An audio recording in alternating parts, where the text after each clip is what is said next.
این جوانان افغان میگویند بعد تلاش چند ماهه توانستند به آلمان برسند. حالا در یک اردوگاه در شهر زاست آلمان زندگی دارند. بعد سر قدرت آمدن طالبان در ماه اوگوست سال گذشته آنها از وطن خود فرار کردند.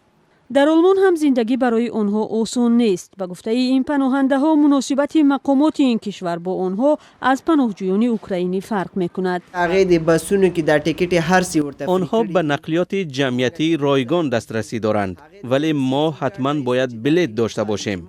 به آنها سیم کارت بی پول برای تماس های داخلی و خارجی داده می شود، ولی ما چنین امتیاز نداریم.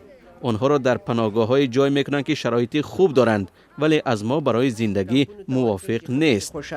وزارت کارهای داخلی و کار با اقلیت‌های آلمان میگوید طبق قرار شورای اتحاد اروپا از ماه مارس امسال به پناهنده‌های اوکراینی حق اقامت داده می شود. طبق آن پناهجویان حق صاحبکاری دارند و از امتیازهای اجتماعی برخوردارند. مقامات آلمان میگویند امتیاز به تمام پناهنده‌ها در دایره قانون و برابر پیشنهاد می شود. با پناهنده های اوکراینی برابر وارد شدن به آلمان و کشورهای دیگری اروپایی حمایه موقتی پیشنهاد می شود. ولی گریزه های افغان باید روند پیشنهادی درخواست به پناهندگی را گذارند. ما از آن خوشنودیم که برای حمایه از گریزه های اوکراینی به آنها مقام داده می شود، ولی ما می خواهیم چنین مقام به ساکنان گوشه های دیگر جنگ زده دنیا نیز داده شود. به اطلاع سازمان ملل بعد حمله روسیه به اوکراین در ماه فوریه بیش از 900,000 نفر از این کشور گریخته در آلمان پناه بردند. سال گذشته هزارها پناهنده افغان هم از حکومت طالبان فرار کرده به آلمان آمدند. بین ما و آنها یگان فرق نیست. به هر دو باید مناسبت همسان شود.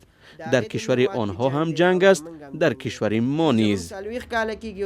بنیت گریز از دست طالبان این ساکنان افغانستان راهی خطرناک و طولانی را طی کرده طریق کشورهای شرقی نزدیک و اروپا خود را به آلمان رساندند. طبق قاعده کشورهای عضو اتحاد اروپا مسئولند درخواست‌ها برای پناهندگی را بررسی کنند.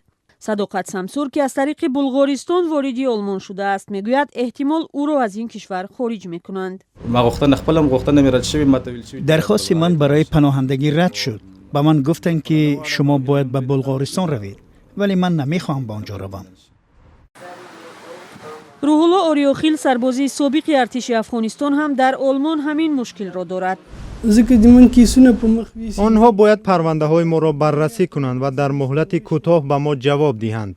از بررسی قضیه من 3 ماه می‌گذرد و هنوز سرنوشتم نامعین است. حالا این پناهنده های افغان در مکانی امن و بی خطر هستند، اما نمیدونند فردا آنها را چی انتظار است.